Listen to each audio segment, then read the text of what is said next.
I am very big on sharing. I consider it one of my best and worst traits.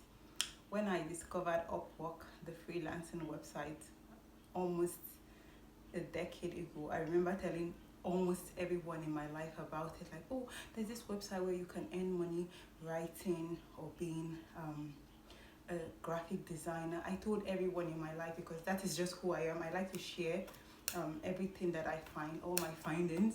When I discovered some of my favorite artists that were, at the time not so popular, I remember talking about them, posting about them until other of my friends became as obsessed with the artist as I was. So that's just who I am by nature. I am a sharer.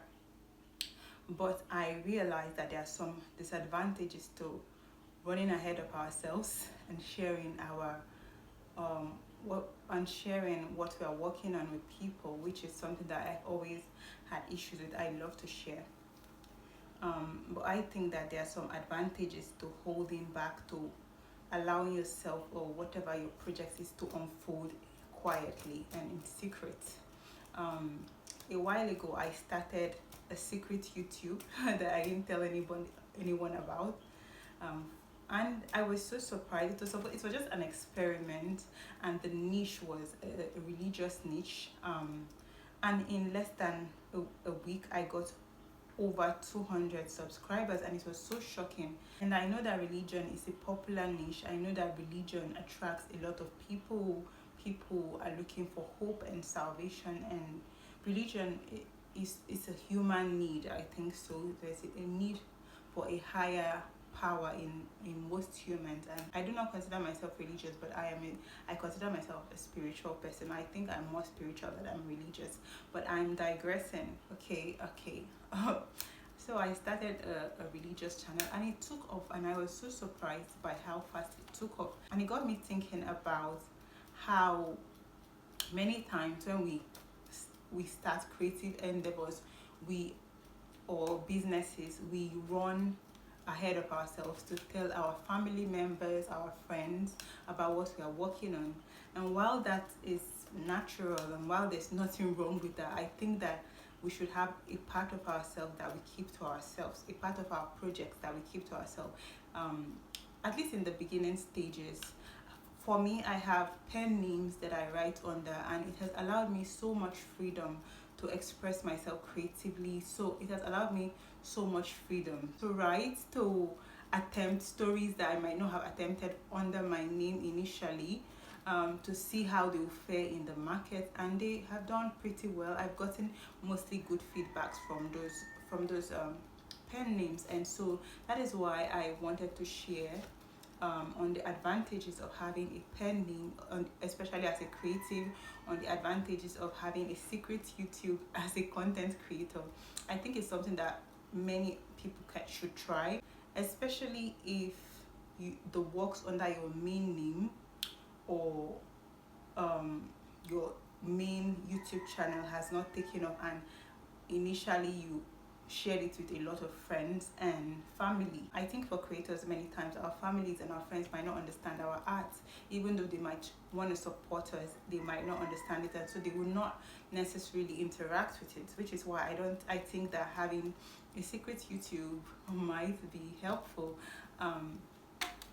Because imagine that you have 100 friends subscribe to your channel initially, and none of them really interact with your work or your content. I think that might affect the algorithm, because if your current subscribers are not interacting with your content, it might just give the feedback to the algorithm that your content is not interesting enough. So that's what I think.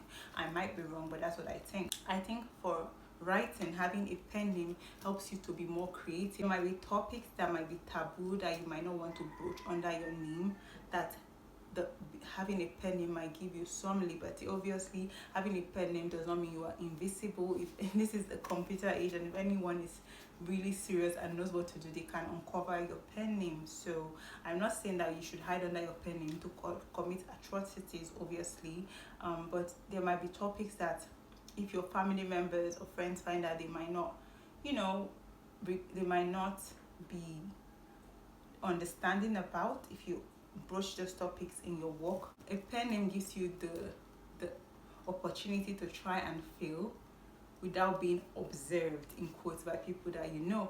And this brings me to the observer effect in physics, in psychology, but especially in physics. I do not really know much about it, but I've been intrigued by it because of the spiritual girlies interpretation of the observer effect. The observer effect is a phenomenon where the act of observing or measuring a system or alters it, or a situation alters it. Obviously, the spiritual circles have sensationalized it, and I'm not gonna lie, I love it. It's very exciting. I love some sensationalized science. I do love it. It can be a little bit motivating, but I think that there is some merit to the fact that being observed can change our behaviors. So if you're a creator and you know that certain people are watching you, certain people are watching you, especially at the beginning of your channel, there might be some alteration to your behavior, some alteration to the way you show up, you know, in your art, in your content. There might be some alteration because you know you are being watched.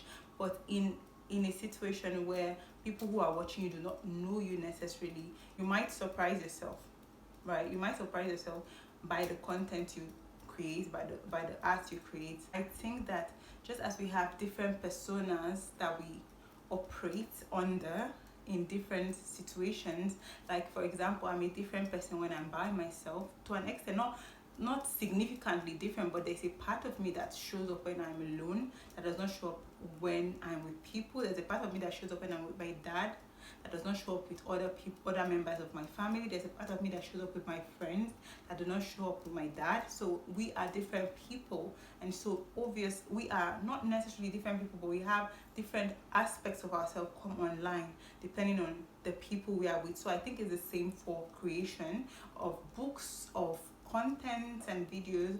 I think that the same way that people who know us might affect the algorithm when they subscribe to our channels but do not interact with our channels, is the same way that we might affect the algorithm when we subconsciously alter our behaviors or alter the content that we create because we want to impress people who are watching, who we subconsciously think are watching.